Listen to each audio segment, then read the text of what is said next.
and I would have dreams about it. And then when I moved her into her crib, I thought every single time I walked in, I was like preparing myself that she was going to be dead. Hey friends, and welcome back. Today is part 2 of my Living with Intention series that I wanted to share with you guys.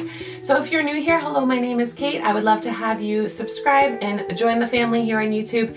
We talk about mom life, foster care and adoption. We do family vlogs, and we also talk about creating an impact and living an intentional life. So if any of that interests you, I would love to have you subscribe down below and hit the little bell so you get notified when I post new videos. I try really consistently to have new videos Monday, Wednesdays, and Fridays for you guys. So today's video is about postpartum anxiety and losing myself in motherhood and kind of where this all started. So our very first pregnancy was not planned.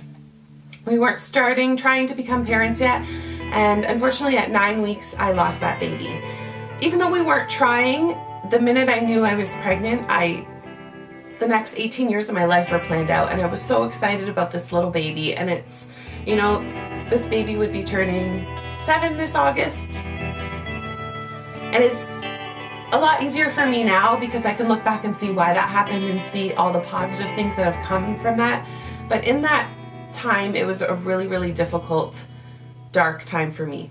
And I think I've shared before, but I worked in a very small salon and all these people around me were pregnant, and we kept trying after the baby. We kept trying for several months and it wasn't happening, and I was very much like, okay, I'm not meant to be a mother. And it was the hardest thing that I had to go through, and I feel like miscarriage is not talked about enough, but it's 1 in 4 and so many women have experienced it. Until you've gone through it and you start reaching out to other people and you see how many other people have gone through it and can relate to you, it's just, I don't know why it's like such a taboo subject that people don't talk about. And if you haven't experienced a miscarriage, then I don't think you can truly understand those feelings of loss. And some people say like, oh, you weren't far along, it wasn't a baby. Like the minute I found out I was pregnant, that was my baby. And it was really, really hard losing that baby. And we had a week, maybe I'll do another video kind of explaining it to help others that have gone through it. We had a week where there was still a heartbeat, but I just kept bleeding, and I knew it was happening, but I was trying to cling on to hope, and it was a really horrible time in my life. 4 months we tried, and it's by the grace of God that we got pregnant because I was ready to give up. I was, you know, tracking everything, taking my basal body temperature, you know, tracking everything, using apps, using charts. Like I was doing everything possible to try and get pregnant, and, you know, at that point I had given up, and I was like, you know what, it's not going to happen. So we had actually gone to look at a house because we were going to sell our house, downsize, so I could purchase a salon because I needed to get away from all the girls around me that were pregnant. And I felt like this was God's way of telling me, like, you're not meant to be a mom right now, pursue other passions. And I had bought a bunch of like internet cheapies and was like testing over those 4 months, testing and testing and testing. And I had one left. And I was like, you know what, there's no way I'm pregnant. I know I'm not. I could, by my body temperature, if you're pregnant, you get a spike, I believe. I can't even remember. This was 7 years ago now. But I was like, there's no way I'm pregnant. But I had one left, and I was like, you know what, I'm going to go back on the pill and we're going to pursue this. And I was like, I'm just going to take this test just in case. And it's a complete miracle that I got pregnant with Lilia because it had been 5 days since we did the baby dance. I was like, I've ovulated, I've missed it, we're done, I'm not pregnant. And I had one test left. And I took this test just to kind of get it out. In my head, I was like, there's no way I'm pregnant, like just to kind of get it out of the house so I could have a fresh start and stop focusing on it because it was consuming my mind. So I took this test and I almost like threw it out without looking at it, but like I had done so many times before. I'm sitting there and I'm looking at it, like not expecting to see anything, and I see like this very faint line. And I was shocked. I was completely shocked. It was the weekend before Mother's Day, and I think that's why I felt like I was giving up. I knew Mother's Day was going to be really hard because I would have been 6 months pregnant if I hadn't have lost our first baby. And I just wanted to stop thinking about it. And I looked at it and I saw a little line. And I lost it. So of course I go, I didn't tell my husband, I go out and I got all the more expensive pregnancy tests. I think I got 5. And I just kept taking them. And the line just kept getting darker and darker over those several days. I still hadn't told my husband. So I was able to go to the doctor, get my blood tested. My HCG number was higher than it ever was with my baby that I had lost. I can't tell you like the overjoyment I had in my heart. It was right before Mother's Day, the week before Mother's Day, and I was just so happy, but I was terrified that I was going to lose that baby too. Fast forward, I'm not going to get all into that. I had a lot of anxiety during my pregnancy, and I did everything right. I didn't eat any soft cheeses, like to a T. I was that like neurotic pregnant woman. I didn't drink any caffeine. I just did everything that I could to keep that baby. And thankfully that little baby grew and developed, and I had an amazing natural birth, and she's now 6 years old and the complete light of my life, as well as my other daughter. But when she was 8 months old, I got pregnant unexpectedly with Marissa. And as much as I was overjoyed, I was a little bit terrified, because that meant my babies were only going to be about 17 months apart. And I found out I was pregnant unexpectedly, and the next day my husband broke his ankle, like really badly. Off for work 6 months, kind of badly. Couldn't get off the floor. And I was so sick, and like I had to care for him, but I couldn't even cook food. It was a really hard first trimester. But when I was pregnant with her, something in my head was not right. I thought, I bought a Doppler with my first one because I was so obsessed about it. But that even only intensified, and I think because I still had the hormones from my first pregnancy, and you know, I hadn't been completely leveled out, I thought that every time I would check and every doctor's appointment I would go to, the doctor was going to tell me that she was dead. And this continued well on into her first year of life. I thought every time I went into her room, I thought, you know, I had all these irrational thoughts that I was going to smother her. So then I put her in her own bed because I didn't want to co-sleep with her. I'm not a huge co-sleeper, but the first month of both of their lives I did. But I thought I was gonna smother her, and I would have dreams about it. And then when I moved her into her crib, I thought every single time I walked in, I was like preparing myself that she was gonna be dead. I just had these awful, like horrible thoughts. And I bought like the snooze monitor for the breathing for peace of mind. And sometimes it would give false alarms. And the feeling I would have when I would get a false alarm, it was just, I was having a lot of irrational thoughts of what was going to happen to her. And then I thought every doctor's appointment, they were going to tell me something was wrong with her and that she only had weeks to live or months to live. Like, I just couldn't think rationally about it. And I've never really shared this with anybody because part of me knew it was really irrational, but part of me believed it. And I was scared what people would think of me or judge me as a mom if I told them about this.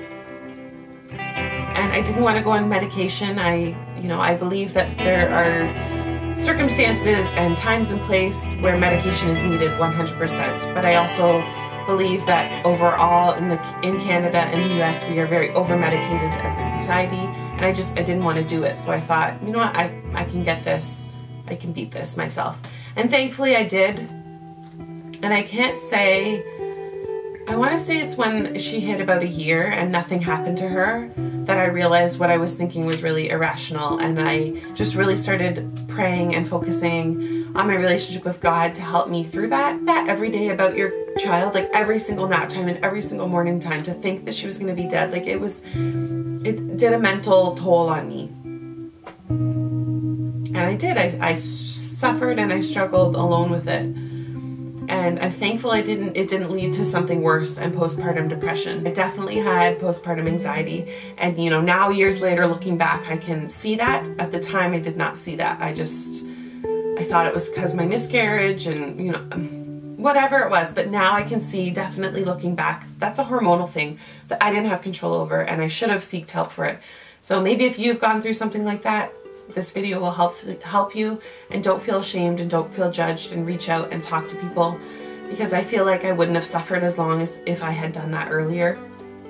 And you know, if you do believe in God, like pray, because that's ultimately what got me through it, was prayer, a lot of prayer. I went back to work, I think part-time, like just a few hours a night when she was born in June. I think I went back in October and November. I think she was 4 months old. And I would just go back several hours a night.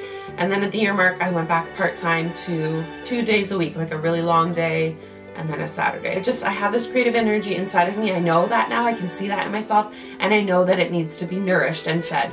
So being back in the salon was great. I knew I wanted to be home, and I would feel guilt about leaving her, and then I would feel guilt about feeling happy that I had a little break from her. And this kind of went on for that whole like second year of her life.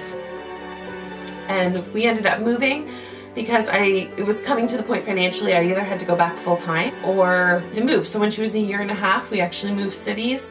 We moved to not a lower income city, but where the houses are a lot cheaper. Where I was living prior, like, just blew up as a it place to live, and we were able to make good money on our house and move, and I was able to stay home. And you know, now looking back, that was completely God-led. My husband did not want to move. He's not one for change, and he didn't want to move. All of our family lives back in that other city and still do.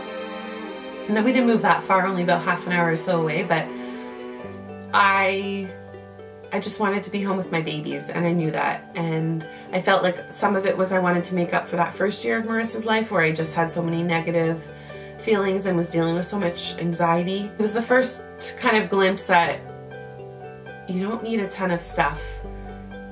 I just need my babies to be happy, and I just wanted to be home with them. Continued just working for 2 days a week. Then we moved here, and we didn't get the house that we wanted. We put 3 offers in on it, and that again was completely in God's plan, because we ended up moving just around the corner from where our local Children's Aid Society was. And we had always talked about adopting. We didn't really know when, but it came to Marissa was a year and a half. And I knew my babies were already close in age. Like, I was like, okay, they're already close. We survived it. I knew I wanted a big family. Like, let's get going on baby number 3. And my husband said, I really feel like we should be adopting our next baby. Like, that's just how I feel. Just happened to pass the sign, like, foster parents needed every day from our new house. And the area we live now versus the area we lived before, like the Children's Aid, the need for foster parents and the amount of kids in care is so much higher where we are now than where we were before. It's not a huge need in the city we were in before. So I feel like if we had started it there, like, we wouldn't have helped as many families as we'd helped anyways. So we started the process to become foster parents. So Marissa was about a year and a half when we made the first call, and then she turned 2 that summer. We started our training that fall. So she was 2 when we started the training, and then the training and all of that, you can see some of my old videos if you want to know more about that. But the training was 11 weeks total. So 3 months essentially. That we were licensed just before Christmas of 2015, right? Yes. And then we had to wait again for our first placement, came February 26th of 2016. So we've been licensed foster parents for a little over 2 years now. But through this whole process, I lost myself in motherhood. And I was determined to be a good mom and have a great relationship with my kids and, you know, have well-behaved kids. And I just started researching as much as I could about children's behavior and fostering close relationships. And then we were dealing with all the foster care training and trying to be the best foster parents we could be. And that was just my sole focus. And I just lost myself in motherhood. And I wasn't, even though I was still working, it became a necessity at that point because I was so focused on being a good parent and fostering and being there for my kids. The next video I'm going to talk about something that happened. But all of that to say, I think having kids so close together, then dealing with the postpartum anxiety, and then throwing myself into becoming a foster parent and just trying to be home with my littles. I had 2 under 3 still. Like, life was just busy and crazy and everything motherhood, and I completely lost who I was. I only identified as a mother. I knew who I was as a mother, but I didn't know who I was as Kait anymore. I didn't know who I was. And for several months, I kind of had this snowball effect of negative things and kind of a big blow up. So that's what I'm going to talk about on the next video because this one's already long enough. So anyways, this whole series is about living with intention, living proactively, and living the best life that you can. And I just, you know, you got to start at the bottom to get to the top. And that's kind of what I'm sharing with you in this video, and hard times. And if you can connect with those hard times and this can help you, then I'm just thankful that you're here and that you're watching this video. But thank you so much for watching. If you're new here, consider subscribing, like this video, and I'll see you on the next one.